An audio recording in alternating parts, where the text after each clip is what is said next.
நாம் அல்ல, அவரே நம்மை உண்டாக்கினார். அவர் வாசல்களில் துதியோடும் அவர் பராமரிகளில் புகழ்ச்சியோடும் பிரசவித்து அவரை துதித்து அவருடைய நாமத்தை ஸ்தோத்திரியுங்கள். சேர்ந்து வாசிப்போம். அவருடைய கிருபை என்றென்றைக்கும் அவருடைய உண்மை தலைமுறை தலைமுறை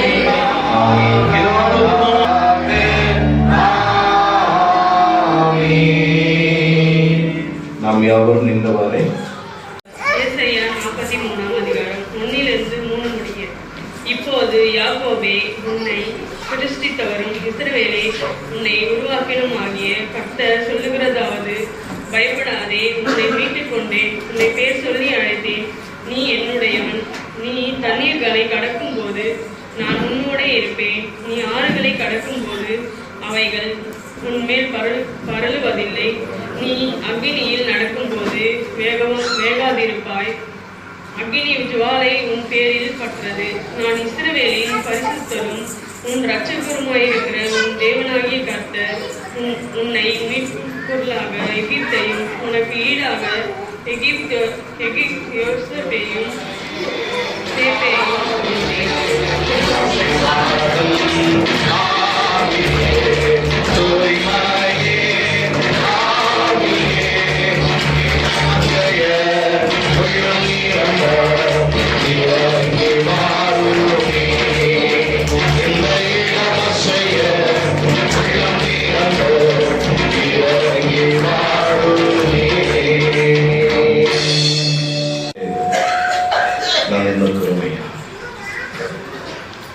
ஆண்டவர் எங்களோடு கூட இடைபடுகிறேன்.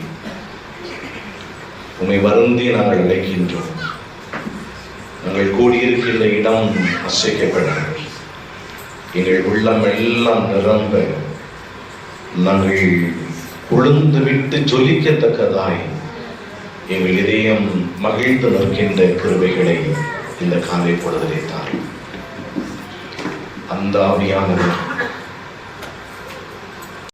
எங்களோடு கூட இடைபடுகிறார். அந்த ஆவியானவர் எங்களோடு கூட அசைக்கப்படும்படியான அனுபவத்தை எங்களுக்கு தாரும். எங்கள் இருதயங்கள் உடைக்கப்படட்டும், எங்கள் கல்லான இருதயங்கள் நொறுக்கப்படட்டும் ஐயா. நாங்கள் புடமிட்டவர்களாய் புதைக்கப்பட்டவர்களாய் அல்ல, எங்கள் வாழ்வு அநேகருக்கு புதுமையான ஒரு வாழ்வாய் மாறுகின்ற அந்த கிருபைகளை தருகின்ற அந்த ஆவியானவர் இன்று எங்களுக்கு வேண்டும் ஐயா, இன்று வேண்டும். அந்த ஆவியானவரையே கடந்து வார். அசைவாடும் ஆவியே, தூய்மை ஆவியே, அசைவாடும் ஆவியே, தூய்மையே ஆவியே, இளமசைய உள்ளம் நிரம்ப இறங்கி இந்த இடமசைய உள்ளம் நிரம்ப இறங்கி வாருமே. இந்த இடமசைய உள்ளம் நிரம்ப இறங்கி வாருமே. இந்த இடமசைய உள்ளம் நிரம்ப இறங்கி வாருமே. இந்த இடமசைய உள்ளம் நிரம்ப இறங்கி வாருமே. நீர் வந்ததற்காக உமக்கு நன்றி செலுத்துகிறோம். இப்பொழுது நீங்க பேசுங்க ஆண்டவரை நாங்கள் கேட்கிறோம். இயேசு வழியாக வேண்டி நிற்கிறோம் பிதாவே. ஆமென். ஆமென். ஒரு 15 நிமிடங்களிலே இந்த சத்தியத்தை நாம் நிறைவு செய்ய வேண்டும் என்று ஆசைக்கிறேன். கடவுளுடைய பெரிதான கிருபையினாலே என்னுடைய தனிப்பட்ட வாழ்க்கையிலே வேதத்தை புரட்டி படித்துக் கொண்டிருக்கிற பொழுது ஆண்டவர் என்னோடு கூட பேசின இந்த வசனமும் என் திருச்சபை மக்களுக்காக தேவரே தருகிற இந்த வசனமும் அது ஆழமும் அர்த்தமும் உண்டு. இது ஏதோ ஒரு எழுத்தை படித்தோம் அதை சொல்லிவிட வேண்டும் என்பது அல்ல. ஆனால் இந்த திருச்சபையின் வரலாற்றோடு கூட இந்த வசனம் இணைக்கப்பட்டிருக்கிறது.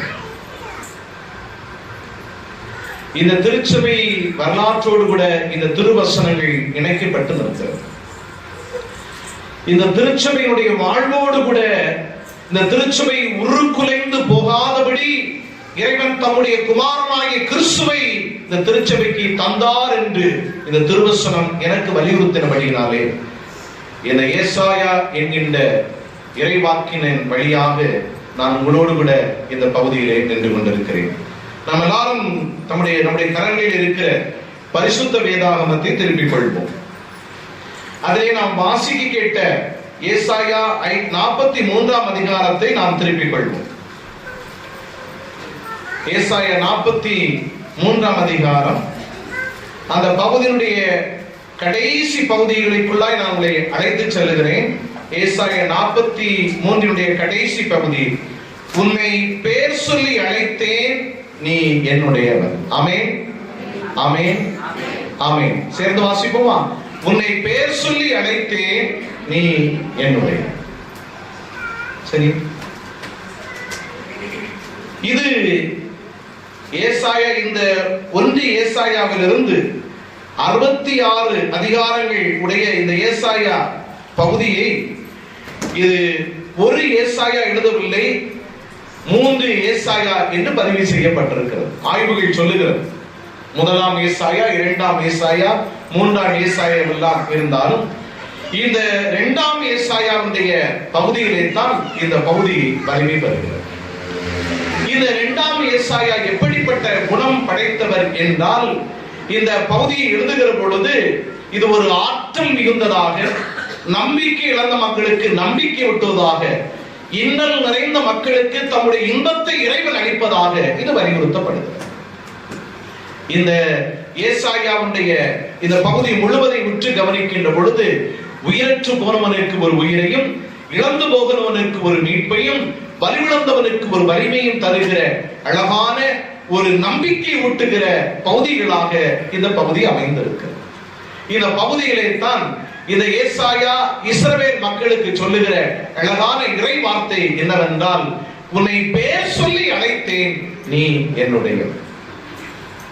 இன்னொரு வேதத்தை நான் எடுத்து புரட்டி படிக்கின்ற பொழுது, தமிழிலே சற்று உன்னிப்பாய் கவனிக்கின்ற பொழுது, இந்த ஏசாயா என்ற அனுபவத்தில் படிக்கின்ற பொழுது, உன் பெயரை சொல்லி உன்னை அழைத்தேன், நீ எனக்கு உரியவன். உன் பெயரை சொல்லி உன்னை அழைத்தேன், நீ எனக்கு உரியவன்.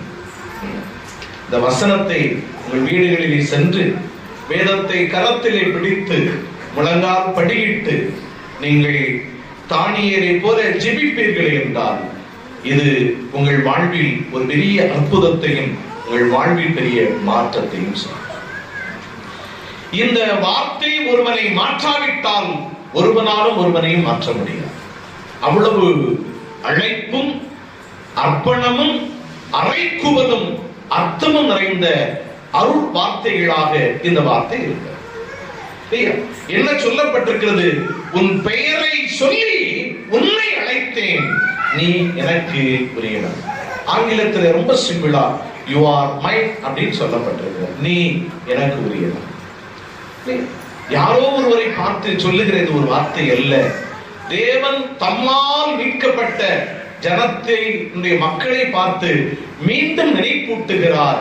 வழி விலகி போக வேண்டும் என்று ஆசைப்பட்ட இஸ்ரவேலை பார்த்து சொல்லுகிறார், இஸ்ரவேலே, இஸ்ரவேலே, யாக்கோபே, யாக்கோபே, நான் உன்னை பெயர் சொல்லி அழைக்கிறேன், நீ எனக்கு மட்டும் உரியவன், எனக்கே உரியவன் என்று சொன்னார். இன்று நாம் எங்கே இருக்கிறோம் என்பது நம்முடைய கேள்வி. இந்த காலை பொழுதிலே ஆண்டவர் உங்களோடு கூட இடைபடுவாராக. இந்த பகுதியிலே பொதுவாக எனக்கு உரியவர்கள் என்று சொல்லுகிற பொழுது, ஒரு தகப்பன் தன் மகனை சொந்தம் கொண்டாட முடியும். ஒரு மனைவி தன் கணவனை எனக்கு உரியவன் என்ற சொந்தம் கொண்டாட முடியும். அல்லது ஒரு நண்பன் தனக்குரிய நண்பனையோ, அல்லது ஒரு தோழி தனக்குரிய தோழியையோ எனக்குரியவன், எனக்கு உரியவள் என்கின்ற அந்த மேன்மையை பாராட்ட முடியும். ஆனால் இறைவன் என்னை பார்த்து சொல்லுகிறார் இல்லையா, காலையிலே மலர்ந்து மாலையிலே மறைகின்ற புல்லுக்கும் பூவுக்கும் ஒப்பான மண்ணிலிருந்து எடுக்கப்பட்டு மண்ணுக்கே திரும்புகிறேன் என்னை பார்த்து ஆண்டவர் சொல்லுகிறார், ஓ என் மகனே, உன்னை பெயர் சொல்லி நான் அழைத்தேன், நீ எனக்கு உரியவன். உன்னை பெயர் சொல்லி அழைத்திருக்கிறேன், நீ எனக்கே உரியவன். உன் பெயரை சொல்லி இன்னொரு பொது விவிலியம் என்ற விவிலியம் பதிவு செய்திருக்கிறது அழகான தமிழிலே. உன் பெயரை சொல்லி உன்னை அழைத்தேன், நீ எனக்கு உரியவன் என்று சொல்லுகிறார். இந்த காலை பொழுதிலே ஆண்டவர் சொல்லுகிறார் இல்லையா, இந்த உலகத்தில் இருக்கிற நட்புகளோ உறவுகளோ நம்மை பார்த்து அவர்கள் எனக்கு உரியவர்கள் என்று சொல்லுகிற கூற்றை காட்டிலும் உலகம் முழுவதையும் படைத்த கடவுள் என்னை பார்த்து சொல்லுகிறார், நீ எனக்கு உரியவன் என்று சொன்னார். எவ்வளவு மேன்மையான வார்த்தை. சிம்பிளா சொன்னோம் அப்படின்னா, கடவுள் என்ன பார்த்து சொல்லுகிறார், நீ எனக்கு மட்டும்தான்பா சொந்தம். யாரும் ஒன்னும் சொந்தம் பாராட்ட முடியல. நடக்கிற காரியமா? தம்பி தங்கச்சி, கடவுள் சொல்லுகிற இந்த காலை பொழுதிலே சொல்லுகிறார், உன்னை பார்த்து சொல்லுகிறார், நீ எனக்கு மட்டும் சொந்தம், வேற யாருக்கும் நீ சொந்தம் கிடையாது. யோசித்து பாருங்க, வாழ்க்கையில இது யாரு சொல்ல முடியும்? யாரு சொல்ல முடியும்? அப்படியானால் இந்த காலை பொழுதிலே நான் உங்களோடு கூட இந்த சத்தியத்திலிருந்து ஒரு சிறிய தியானத்தை நான் தியானிக்கின்ற பொழுது, இல்லையா, ஆண்டவர் என்னை பார்த்து நீ எனக்கு உரியவன் என்று சொன்னால் ஆண்டவர் எப்படிப்பட்டவர்? ஏன் என்ன பார்த்து சொன்னார்? சொல்ல முடியுமா? சொல்ல முடியுமா? எங்க அப்பா என்ன பார்த்து, எப்பா நீ என்ன என் பையன்தான் அப்படின்னு சொல்லணும்னா சில அடையாளங்கள் இருக்கிறது, சில உரிமைகள் இருக்கிறது, சில செயல்பாடுகள் இருக்கிறது. ஆனால் ஆண்டவர் என்னை பார்த்து எனக்கு நீ உரியவன் என்று சொன்னால், முதல் நான் கற்றுக்கொண்ட ஒரு ஆழமான பாடம் என்னவென்றால், இல்லையா, ஏன் ஆண்டவர் என்னை பார்த்து நான் அவருக்கு உரியவன் என்று சொன்னால், முதல் ஆண்டவருடைய வார்த்தை எனக்கு எப்படி புறப்பட்டது என்றால், என்னை ஆண்டவரே படைத்தார். அல்லேலூயா, ஆண்டவரே படைத்தார். நீங்கள் ஞானம் பெற்ற சாலமோன் நீதிமொழிகளின் புத்தகத்திலே 16ஆம் அதிகாரம் 4வது வசனத்திலே சொல்லுகிறான், கர்த்தர் சகலத்தையும் பிறருக்கென்று படைக்கவில்லை. படிங்க, நீதிமொழிகள் 16:4 என்ன வாசிக்கிறோம்? கர்த்தர் இல்லையா, கர்த்தர் சகலத்தையும் யாருக்கு படைச்சாரு? தமக்கென்றே படைத்தார். ஆமென், ஆமென். இல்லையா, வானத்தை படைத்தார், நட்சத்திரங்களை படைத்தார், ஆகாயத்தை படைத்தார், எல்லாவற்றையும் படைத்த கடவுள் இல்லையா, 6வது நாளில் மண்ணிலிருந்து மனிதனையும் படைத்து சொன்னார், நீ எனக்கே உரியவன் என்று சொன்னார். அவர் சகலவற்றையும் படைத்தார், சகலவற்றையும் தமக்கென்றே படைத்தார், தவிர பிறருக்கென்று கடவுள் யாரையும் என்ன செய்யல, படைக்கவில்லை. ரொம்ப சுருக்கமா சொல்லிட்டு போறேன். அப்போ கடவுள் நீ எனக்கு உரியவன் என்று என்னை உரிமை கொண்டாடுவதற்கு காரணம் என்னவென்றால், நான் அல்லது நாம் அவரால் படைக்கப்பட்டவர்கள், அவரால் சிருஷ்டிக்கப்பட்டவர்கள் என்ற கூற்றுதான் உண்மையான. ஏதோ நம்ம பிறந்துட்டோம் அப்படின்னு நினைக்காதீங்க, ஏதோ நம்ம வளர்ந்துட்டோம் அப்படின்னு நினைக்காதீங்க, ஏதோ நம்ம பெரிய நிலைமையில இருக்கிறோம் அப்படின்னு எல்லாம் நினைக்காதீங்க. நான் அல்லது நாம் கடவுளால் படைக்கப்பட்டவர்கள். யாருக்காக? யாருக்காகவோ அல்ல, கடவுளுக்காகவே கடவுள் என்னை படைத்தார். கடவுளுக்காகவே கடவுள் படைத்தார். நீங்கள் ஆதாமின் படைப்பின் வரலாற்றை உற்று கவனிக்கின்ற பொழுது, மண்ணிலிருந்து எடுத்து எந்த அளவிற்கு ஆண்டவர் தம்முடைய கரத்தில் இருக்கிற மண்ணை நேசித்தார் என்றால், தன்னிடத்தில் இருக்கிற ஜீவ சுவாசத்தை அந்த மண்ணிலே ஊதி அவன் ஜீவ ஆத்துமாவானான். அவ்வளவு நேசித்து ஆண்டவர் தமக்காகவே அவரை படைத்தார், தமக்காகவே ஆதாமை படைத்தார். ஆனால் அந்த ஆதாமோ ஆண்டவருடைய படைப்பை அலட்சியப்படுத்தினவனாய் கடந்து போனபடியினாலே ஆண்டவருடைய ஆசீர்வாதத்தை இழந்தவனாய் ஆசீர்வதிக்கப்பட்ட ஏதேனிலிருந்து அவன் துரத்தப்பட்டான் என்று வரலாற்று ஆய்வுகள் சொல்லுகிறது. நான் கடவுளுக்காக படைக்கப்பட்டவன், கடவுளால் படைக்கப்பட்டவன் என்பதை நாம் என்று உணர்கிறோமோ அன்றுதான் ஆண்டவர் என்னை பார்த்து சொல்லுவார் இல்லையா, என் பெயரை சொல்லி அழைத்து நீ எனக்கு உரியவன். இங்க யாரும் இடைச்சர்கள் வர கிடையாது, யாரும் இடையில கிராஸ் பண்ணலாம் முடியாது, யாரும் கிராஸ் பண்ணவே முடியாது. ஒன்று. இரண்டாவதாக சற்று சுருக்கமாக நான் உங்களோடு கூட படித்துக் கொண்டிருக்கிற பொழுது, ஆண்டவர் என்னை படைத்தவர் மட்டுமல்ல, என்ன அப்படியே விட்டுட்டாரா அப்படின்னா ஒரு பெரிய கேள்வி நமக்கு வைக்கப்படுகிறது. ஆண்டவர் என்ன அப்படியே விட்டுட்டாரா? இல்ல. நீங்கள் எசேக்கியேலின் புத்தகத்துல 36ஆம் அதிகாரம் 9வது வசனத்திலே படிக்கிற பொழுது இல்லையா, நீங்கள் பண்படுத்தப்பட்டு விதைக்கப்படுவீர்கள். பொருள் என்ன? ஆண்டவர் என்னை படைத்தவர் மட்டுமல்ல, ஆண்டவரே என்னை பண்படுத்துகிறவர். என்னை பண்படுத்துகிறவர், ஆண்டவர் என்னை பண்படுத்துகிறவர். அவர் தான் என்ன தம்பி புரியுதா? தங்கச்சி புரிஞ்சா சரி. கடவுள் என்னை பண்படுத்தணும், என்னை பண்படுத்தணும். கழனியான பயனற்ற நிலத்தை ஒரு விவசாயி நீர் பாய்ச்சி அதை தன்னுடைய சிந்தைக்கு ஏற்றவாறு அந்த நிலத்தை பண்படுத்தி அவன் சிந்தைக்கு ஏற்றவாறு விதையை விதைத்து அந்த நிலத்தை பண்படுத்துவதற்கு அந்த நிலம் விவசாயிக்கு தன்னை ஒப்படைப்பு செய்துவிட வேண்டும். ஆண்டவர் உன்னை பண்படுத்துவதற்கு படுத்தினால் மட்டுமே நீ அவருக்குரிய. யாரோ ஒருத்தர் உன் பண்படுத்தினா நீ வேலைக்கு ஆக மாட்ட, பயன்படாது. புயவனுடைய கையில மண்ணை கொடுத்தாதான் மண்பான வரும். விவசாயி கையில மண்ணை கொடுத்தா என்ன வரும்? புரியுதா? சிம்பிள், ரொம்ப சிம்பிள். அப்போ ஆண்டவர் என்னை படைத்தவர் மட்டுமல்ல, ஆண்டவரே என்னை பண்படுத்துகிறார். ஆண்டவர் மோசேயை பண்படுத்துவதற்கு இல்லையா 40 ஆண்டுகள் அவன் அரண்மனை வாழ்க்கை, 40 ஆண்டுகள் வனவாச வாழ்க்கை. சரியா? 120 ஆண்டு காலங்களுடைய ஆயுசுல 40 ஆண்டுகள் அரண்மனையிலே அவனை பண்படுத்தினார், 40 ஆண்டுகள் அவன் காடுகளிலே அவனை பண்படுத்தினார். தம்பி தங்கச்சி, இந்த ஆலயத்துல உன்னை என்னை ஆண்டவர் இன்னைக்கு ஜீவனோட வைத்திருக்கிறார்னா ஆண்டவர் உன்னை பண்படுத்தவே விரும்புகிறார். நீ பண்படணும், நான் பண்படணும். சும்மா சொல்லிட மாட்டார். நீ எனக்குரியவன் என்றால் ஆண்டவர் என்னை பண்படுவதற்கு நான் விட்டு கொடுத்து விட வேண்டும். ஆண்டவர் இல்லையா தன்னுடைய ஜனமாகிய இஸ்ரவேல் மக்கள் ஒரு நாள் பஞ்சமும் பசியும் பட்டினியும் வருகிற பொழுது அவர்களை பாதுகாப்பதற்கு ஆண்டவர் யோசேப்பை பண்படுத்தினார் என்று பண்படுத்தினார். தானியேல் அடிமையாக இருந்த தேசத்திலே சிறைச்சாலையில் அடைக்கப்பட்டு கெபியிலே அவன் விழுவது வரைக்கும் அவனை ஆண்டவர் பண்படுத்தினபடியினாலே அந்த தேசம் தானியேலின் தேவனுக்கு முன்பாக முழங்கால் படியிட்டது. இன்று நாம் எதற்காக பண்படுகிறோம் என்பதுதான் கேள்வி. நம்முடைய வாழ்வு எதற்காக உடைத்து நிற்கிறோம்? ஏன் நம்முடைய வாழ்வு உருகுலைந்து நிற்கிறது? ஏன் நம்முடைய வாழ்வு சிக்காதவர்களின் கையிலே சிக்குண்டதாக தவிக்கிறது? ஏனென்றால் இறைவனுக்கு என் வாழ்வை இறைவன் பண்படுத்துவதற்கு நான் விட்டுக் கொடுக்கவில்லை. என்னை கேட்கிற அன்புக்குரியவர்களே, ஆண்டவரே என்னை படைத்தார் என்று நம்புங்கள், ஆண்டவரே என்னை பண்படுத்துகிறார் என்று நம்புங்கள். ஆண்டவர்களை பண்படுத்துகிறார். எதற்காக தொழுகை, எதற்காக வெள்ளிக்கிழமை ஜெபம், எதற்காக உபவாச கூடுகை என்றால் இந்த திருச்சபையும் நானும் போதகரும் நாமும் விசுவாசிகளாகிய நீங்களும் நானும் பண்படுவதற்காக, விருந்துக்காக அல்ல, உணவுக்காக அல்ல, பண்படுவதற்காகவே நாம் அழைக்கப்பட்டோம். எத்தனையோ மக்கள் திருச்சபையில் அங்கமாக இருந்திருக்கலாம், எத்தனையோ மக்கள் இந்த திருச்சபைகளை விட்டு தங்களுடைய சுயலாபத்திற்காக கடந்து போயிருக்கலாம். அப்படி இல்லை, இந்த பகுதியில் இருக்கிற எல்லா மக்களையும் பண்படுத்துவதற்காக, அவர் சமூகத்துக்கு நேராய் திருப்புவதற்காக தம்பி பிரபாகரனும் தம்பி லெனினும் போதகராகிய கீசரி ஆகிய நானும் இந்த திருச்சபையை பண்படுவது அவசியமாக இருக்கிறது.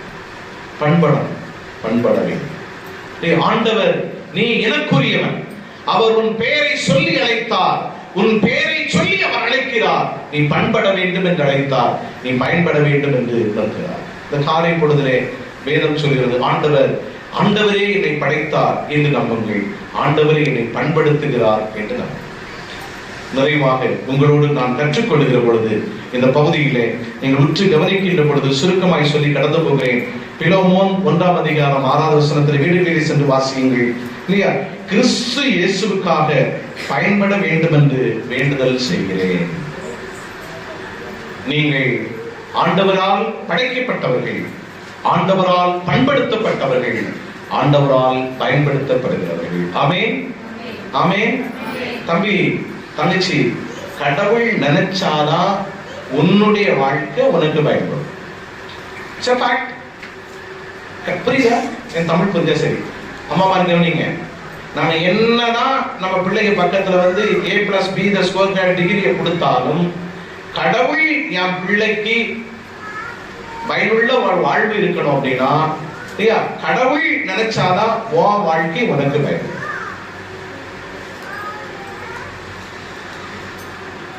ஆமா இல்லையா? படையவர்கள் ஆராதனைக்கு முன்பு ஒரு பர்த்டே நிகழ்வுல இருந்தேன். அப்பொழுது அந்த 128ஆம் சங்கீதத்தை படிக்கின்ற பொழுது அதிலே சியோனில் இருந்து கடவுள் இல்லையா, 128ஆம் சங்கீதத்துல 6ஆவது வசனத்துல சம்திங் நினைக்கிறேன் இல்லையா, கர்த்தர் சியோனில் இருந்து உன்னை ஆசீர்வதிப்பார், நீ எருசலேமின் வாழ்வைட்டார். அந்த வசனத்திற்கு நான் என் அனுபவத்திலிருந்து கற்றுக்கொண்ட பாடம் என்னவென்றால், வாழ்கின்ற இறைவனால் மட்டுமே நாம் வாழ வைக்க முடியும். வீழ்ந்த இறைவனால் என்னை வாழ வைக்க முடியாது. வாழ்கின்ற இறைவனால் நாங்கள் வாழுகிறோம். ஆமென் இல்லையா? வாழுகின்ற இறைவன் வாழுகிறார். இறைவன் வாழுகிறார் என்பதற்கு அடையாளம் என்ன? அவன் ஆசீர்வதிக்கப்படுவான், அவன் மனைவி ஆசீர்வதிக்கப்படுவார், அவனுடைய பிள்ளைகள் ஆசீர்வதிக்கப்படும், அவனுடைய தலைமுறை ஆசீர்வதிக்கப்படும். ஏனென்றால் நான் ஆராதிக்கிற ஆண்டவர் வாழுகிறவர், என்னை வாழ வைக்கின்றவர். அப்போ என் வாழ்வு ஆண்டவர் என்னை இல்லையா பயன்படுத்துகிறார், ஆண்டவர் என்னை பயன்படுத்துகிறார். இதை நம்பலன்னா ஒண்ணுமே பண்ண முடியாது. தம்பி புரியுதா? நான் சொல்லுகிறது ஒரு வேடிக்கையா உங்களுக்கு இருக்கலாம். கடவுள் நினைச்சாதாங்க என் சம்பாத்தியம், என் மனைவி, என் பிள்ளைகள், என்னுடைய திருச்சபை, என் ஆஸ்தி, என் உறவு எனக்கு பயனுள்ளதா இல்லை அப்படின்னா எல்லாம் எனக்கு கசந்து, எல்லாம் எனக்கு கசந்து, எல்லாம் எனக்கு கசந்து. இப்ப என் வாழ்க்கையினுடைய தேவைகள் என்ன என்பதிலே ஆண்டவர் ரொம்ப உன்னிப்பா இருக்கிறாரு. அதனாலதான் ஆண்டவர் தெளிவா சொன்னாரு, உன் பேர் சொல்லி அழைத்தேன், நீ எனக்கு உரிய. எப்படி? ரொம்ப கவனமாய் கற்றுக்கொள்ள வேண்டிய பாடம். நீ எனக்கு உரிய. அப்போ இனி யாரும் உன்னை சொந்தம் கொண்டாடாதபடி, யாருக்கும் நீ சொந்தமாகாதபடி நீ ஆண்டவருக்கு சொந்தமானாய் என்றால், ஆண்டவரால் நீ படைக்கப்பட்டது என்பதை நீ உணர்வாய், ஆண்டவரால் பண்படுத்தப்பட்டவன் என்பதை உணர்வாய், ஆண்டவரால் மட்டுமே பயன்படுத்தப்பட முடியும் என்பதை நாம் உணர்வோம். இல்லைன்னா நம்முடைய வாழ்வு ஏதோ கூடுகிறோம், பாடுகிறோம். அந்த அந்த அனுபவம் எனக்கு அவசியம். எனக்கு அனுபவம் அவசியம். அப்படி அந்த அனுபவத்தோடு கூட நான் இடைப்பட்டால் மட்டுமே என் வாழ்வின் நிலைகளை உற்று கவனிக்கின்ற பொழுது நான் ஆண்டவர் வருகையிலே நின்று என்னால் சொல்ல முடியும், அழகாய் சொல்ல முடியும், அவர் வரும் நாளில் என்னை கரமசைத்து அன்பாய் கூப்பிட்டு சேர்த்து கொள்வார். அவர் வரும் நாளில் என்னை கரமசைத்து அன்பாய் கூப்பிட்டு சேர்த்து கொள்வார். ஆமென்.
பார்த்து சொல்லுகிறார், உன்னை பெயர் சொல்லி உன்னை அழைத்தேன், நீ எனக்கு புரியவன். ஆமென், ஆமென். ஆகவே நாம் ஆண்டவருக்குரியவர்.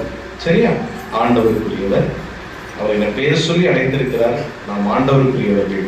இந்த சத்தியத்தின் தொடர்ச்சியை வருகிற நாட்களிலே தொடர்ந்து கற்றுக்கொள்ள ஆண்டவர் யாரை பெயர் சொல்லி அழைத்தார், அவர்களுக்கு என்ன ஆசீர்வாதத்தை கொடுத்தார், எப்படிப்பட்ட ஆசீர்வாதங்கள் எனக்கு வைக்கப்பட்டிருக்கிறது என்பதை வருகிற நாட்களிலே தொடர்ச்சியாக கற்றுக்கொள்வோம்.